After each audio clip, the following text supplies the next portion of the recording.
Good morning, class. So, once again, today we are going to discuss the modern rules of debit and credit. As we have already discussed the traditional rules that is very popular by the name of golden rules of debit and credit that we have already discussed in our previous class.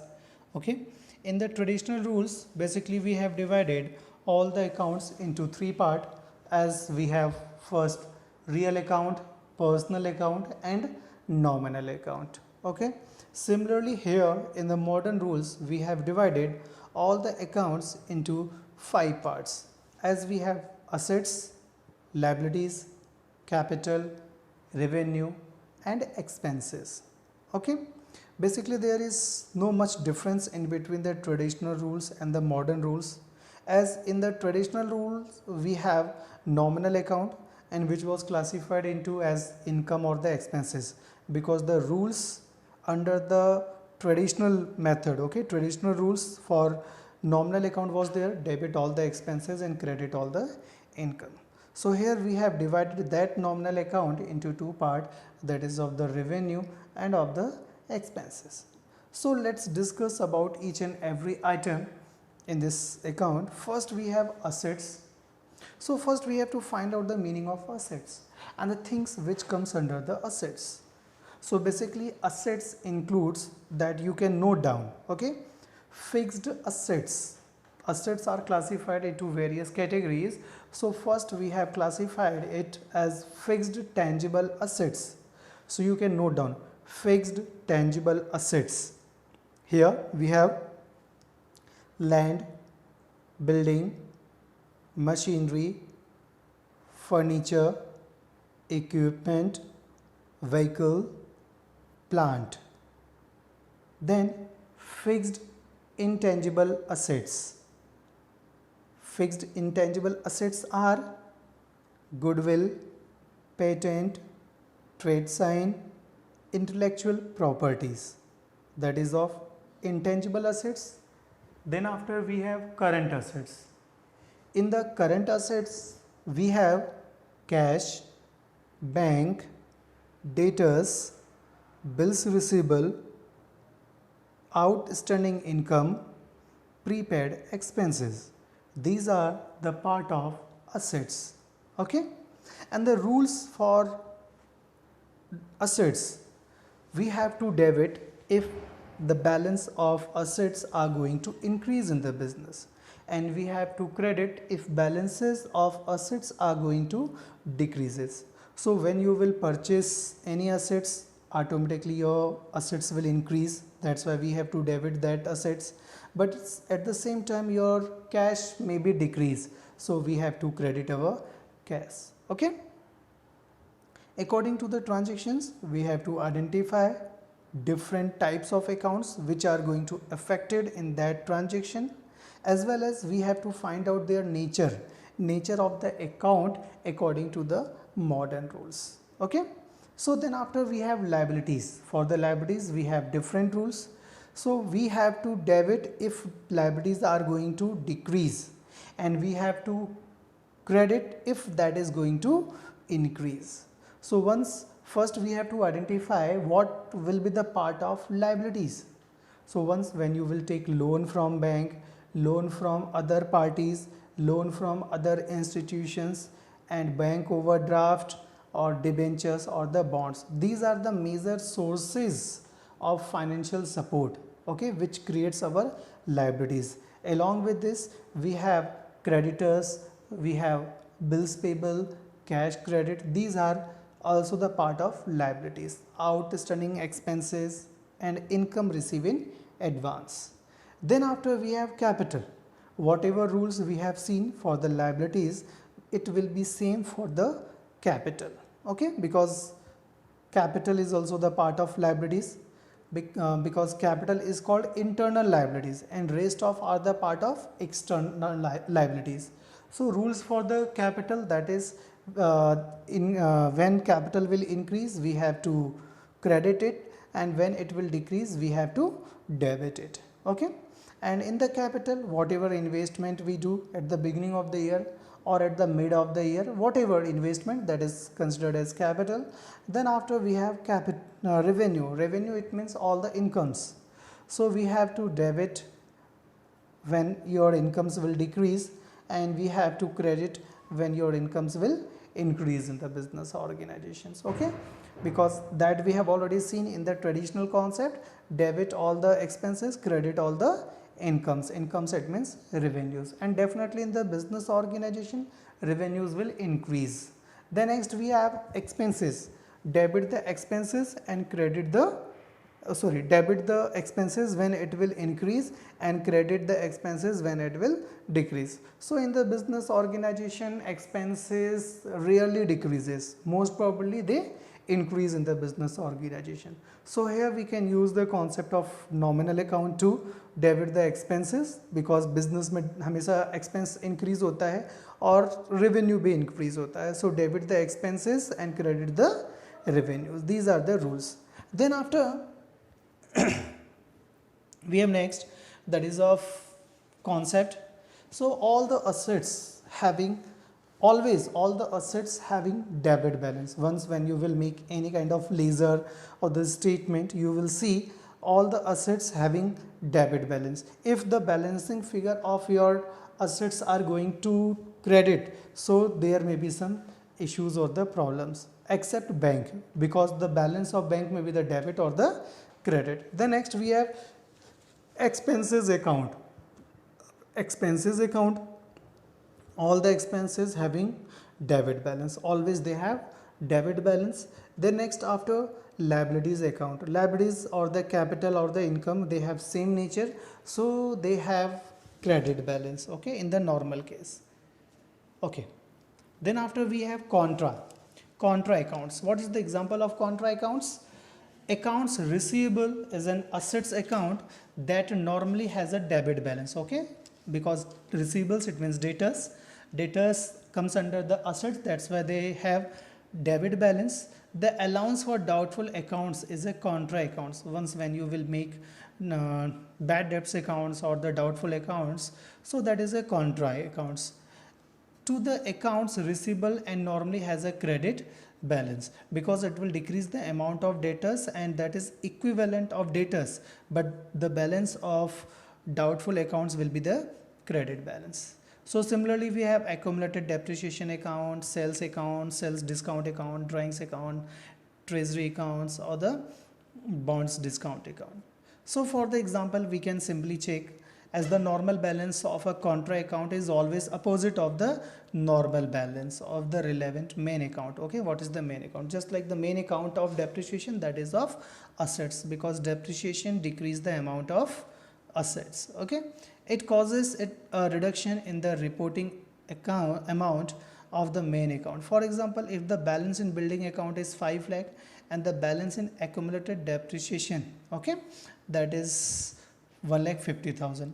So in that case, if we are going to calculate the value of building, definitely it will be 350, because 5 lakh is the cost of building, value of building, and 1,50,000, that is balancing figure of accumulated depreciation.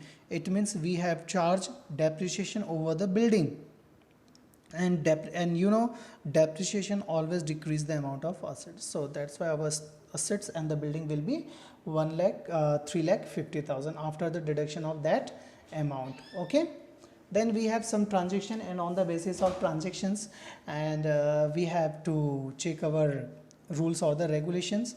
Now we have same transaction as we have seen in the traditional rules or the. So here first we have started business with cash. So here we have to find out which two different accounts are going to affected. As we can see here, two different accounts, that is cash and capital, is going to affected. Cash, according to the modern concept, that is part of assets, and capital, that is part of capital also. Then furniture purchase for cash in the second question. So furniture and cash, these two accounts are going to affected.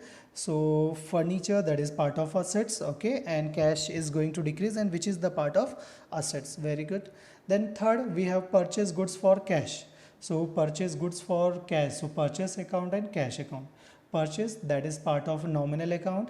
Nominal, in the nominal, that is part of expense. Okay, and cash account, that is part of assets account.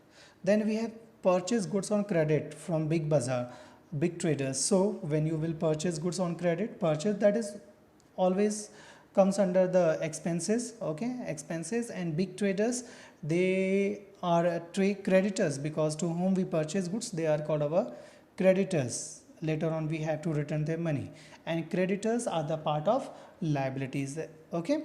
And then next we have sold goods for cash. So sales and cash. Sales, that is a source of income, so that is part of revenue, and cash is part of assets account. The next we have purchase equipment for business. So here we have equipments and cash. Equipment is part of assets and cash is also the part of asset. One asset is going to increase and another asset is going to decrease in the business. The next we have sold goods on credit. Sold goods on credit to John. So sales account and John. Sales account comes under the income, that's why we have to credit it, okay.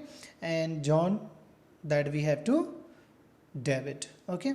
Paid salary to employees. Salary and cash both are going to affected. Salary is part of expense and cash is part of assets. So on the basis of that, we have checked the number of accounts which are going to affected and the nature of the accounts. As we have seen in the first transaction, two items are going to affected, cash and capital. The nature of cash is the nature of cash, that is of the assets, and the nature of capital is capital. And the rule for assets, debit increases, credit decreases. So here when you will start your business, definitely cash will increase in the business. That's why we have debited it. And capital, when you will invest capital in the business, definitely capital will also increase in the business. And the rule for the capital, increases credit, decreases debit. And here capital is going to increase, that's why we have to credit it. And next we have furniture purchase. So two items are going to affect it, furniture and cash. And the very important thing, both are the part of assets. So furniture will increase as a part of assets, we have to debit it, and cash will decrease, okay. So we have to credit our cash, we have to debit our furniture and we have to credit our cash. In the next we have cash purchase. We have cash purchase. So when you will purchase goods in cash, so purchase, that is part of nominal, that is part of expense. And we know the rules of expenses. When your expenses will increase, when your purchase will increase, we have to debit it, okay. And cash, that is also the part of assets, and assets are going to decrease, and so that's why we have to credit our cash account in that transaction. Then after we have transaction number 4. In transaction number 4, we have purchased goods from someone. We have purchased goods from big traders. So as we know, purchase, that is part of nominal account. Under the nominal, that is part of expense, and so simply we can debit our purchase. But what about big traders? Big traders, they are our creditors to whom we used to purchase goods. And the rules, modern rules for the creditors, that is debit when it decreases, credit when it increases. Once when you will purchase goods in credit, definitely your creditors are going to increase. Your goods, it means your purchase amount will increase, but at the same time our creditors will also increase. So if creditors are going to increase, we have to credit it. The next we have cash sale. When you will sold out goods in cash, so what is the effect? Selling of goods, it will increase our cash, at the same time it will increase our sales volume, okay. So cash and sales both are going to increase, and cash comes under the assets, and assets increases, so we have to debit our cash. And sales, that is part of income, and we have to debit our income when it increases. So simple rules are there. The next we have equipment purchased in cash. So when you will purchase equipment, so first we have to find out the nature of equipment. All the equipments are the part of assets, and cash is also the part of assets. And simple rule is there, because both of the item of assets, so increases debit decreases credit. So once when you will purchase any kind of instrument, it will increase that particular assets, we have to debit it, and at the same time our cash is going to decrease, so we have to credit our cash account. The next we have accounts receivables. Okay, we have sold goods to someone in credit, so to whom we used to sell goods in credit, they are called our debtors. Okay, and all the debtors are the part of our assets. Okay, as we have seen in the transaction number 4, accounts payable, it means to whom we purchase, they are called our creditors. To whom we sell, they are called our debtors, and debtors are the part of assets. And simple rule, if your debtors are going to increase, if your assets are going to increase, debit it. Okay, and sales, which is the part of revenues, okay, and that is also going to increase, and we have to credit all the revenues. Okay, then last we have salary paid to cash. So two different accounts are going to affect it. First is salary, second one is cash. And for the expenses, because salary comes under the expenses, salary, wages, commission paid, discount allowed, depreciation, these all are the expenses, we have to debit it. Okay, and we have paid that salary in cash, and cash, that is part of assets account, and the assets are going to decrease here, so we have to increase our salary, debit it, and we are decreasing our cash, that's why we have to credit it. So it was the effect of transaction on the basis of debit and credit. So you all have to revise all the rules, all the modern rules as well as the traditional rules, because these rules will help you to pass the journal entries, and that is very important. Okay, because this chapter is backbone for our commerce stream, for our recording of transactions. Okay, so be focused. If you have any doubt, any confusion, that we can discuss in our classes, in the discussion box or at the live class. Okay, bye class.